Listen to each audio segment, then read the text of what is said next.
evening, folks. My name is Robert Howard, and this presentation describes the progress made on the project for computer mediated communication, a private cloud file sharing facility for use in small to medium enterprise in the AEC domain. Small enterprise establishes a basic IT infrastructure for email and web services. These basic services can be hosted either on site or externally in a data center. The public cloud is managed by a third party provider and is usually a subscription service. The alternative is a private cloud hosted within the SME premises. This offers the benefit of complete control and privacy of the organization's data. However, it does require IT skills and initial capital expenditure to get it up and running and maintained. As the organization grows, so does its digital footprint in the form of technical, financial, and design documents, all of which are sensitive information. There are several public cloud services available such as Dropbox and Google Drive, which allow for the storage and sharing of these documents. However good these services are, there is always the privacy and security aspect to consider. Today, the use of an internal private cloud is increasing due to the various risks associated with external clouds, including security, data privacy, and service level agreements. A downside, though, is that the ICT department has to build and maintain this environment, which requires skilled staff because no single vendor provides all the pieces. The objective of this project is firstly to provide a storage facility for the explicit knowledge that is gathered over time through project experience and team collaboration and innovation. A quality electronic document management system can ensure procedures are followed, which leads to accountability. The second aspect of the project is to provide a sharing service for documents. This allows for access to historical and relevant project knowledge from a remote location. Both of these services provide highly secure and effective sharing environment either on-site or from remote locations.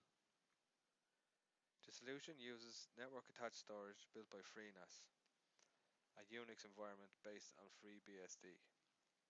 The centralized storage is an open source project and distributed under the FreeBSD license. The capacity can be easily scaled and a high level of data integrity is provided through ZFS file system. There are two open source projects which I intend to use for file sharing. OwnCloud has been around longer than PyDO, but both provide a similar service. The shared interface can be used with a web browser on most devices. The service allows for project sync and remote access.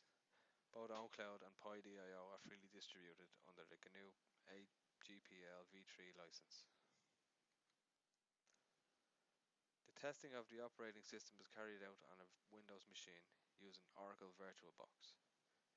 This is a free software released under GNU GPL v2 license and allows the creation of an emulated or virtualized environment using guest OSs on a single host OS. The guest OS in this project is FreeNAS 9.2 and is simply created as a virtual machine with allocated memory and storage from the host. The FreeNAS operating system only requires 2 GB of virtual disk and can be implemented on a USB stick in a production environment.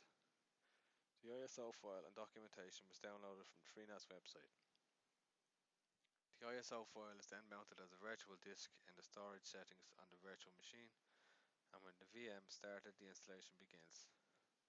The install takes a couple of minutes, and after completion the VM is shut down and the ISO is removed as the virtual disk from storage settings. FreeNAS is now installed. The next step is network configuration, where I encountered a problem while setting up network interfaces and interface configuration, whereby VirtualBox needed to be reinstalled as administrator to allow virtual interfaces on a network interface card.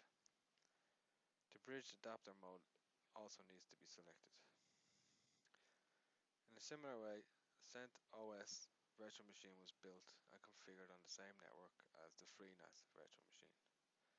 With both VMs running on the same network, I can now access the GUI interface of FreeNAS through the CentOS web browser, which is where the main configuration is done. The next step in the build process is to configure the virtual hard disks that will securely store the data. Thanks for listening.